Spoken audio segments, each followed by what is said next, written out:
नमस्कार, परत एकदा आपल्या एका नवीन व्हिडिओमध्ये स्वागत आहे।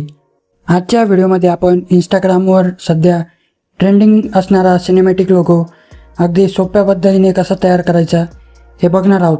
त्यामुळे हा व्हिडिओ शेवटपर्यंत नक्की बघा, कारण या सिनेमॅटिक लोगोसाठी लागणारा प्रॉम्प्ट मी व्हिडिओच्या शेवटी दिलेला आहे।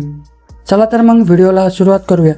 हा ट्रेंडिंग सिनेमॅटिक लोगो तयार करण्यासाठी सर्वात आधी मोबाईलमध्ये ChatGPT डाउनलोड करा।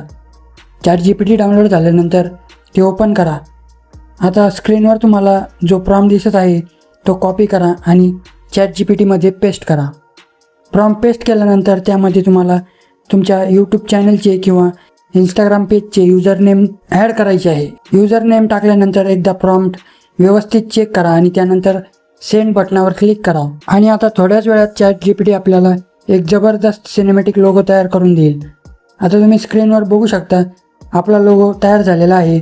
लोगो एकदम आकर्षक, प्रोफेशनल आणि सिनेमॅटिक दिसत आहे। अशाच प्रकारचा ट्रेंडिंग सिनेमॅटिक लोगो तुम्ही देखील तयार करू शकता। त्यासाठी या व्हिडिओमध्ये दिलेला प्रॉम्प्ट तुम्ही स्क्रीनशॉट घेऊ शकता किंवा व्हिडिओच्या डिस्क्रिप्शनमध्ये दिलेल्या प्रॉम्प्ट कॉपी पेस्ट करू शकता। तुमच्या चॅनल किंवा पेजच्या युजर नेमनुसार हा प्रॉम्प्ट वापरून तुम्ही तुमच्यासाठी एक प्रोफेशनल सिनेमॅटिक लोगो तयार करू शकता। तर मित्रांनो, तुम्हाला व्हिडिओ आवडला असेल तर व्हिडिओला लाईक करा, त्यासोबत हाईप देखील करा। तुमच्या सिनेमॅटिक व्हिडिओ बनवणाऱ्या मित्रांपर्यंत हा व्हिडिओ नक्की शेअर करा, जेणेकरून त्यांनाही अशा प्रकारचे ट्रेंडिंग लोगो तयार करता येईल। आणि अशा प्रकारचे नवनवीन ट्रेंडिंग व्हिडिओ बघण्यासाठी आपल्या चॅनलला सबस्क्राईब करा। भेटूया पुढच्या एका नवीन आणि ट्रेंडिंग टॉपिक सोबत। तोपर्यंत धन्यवाद।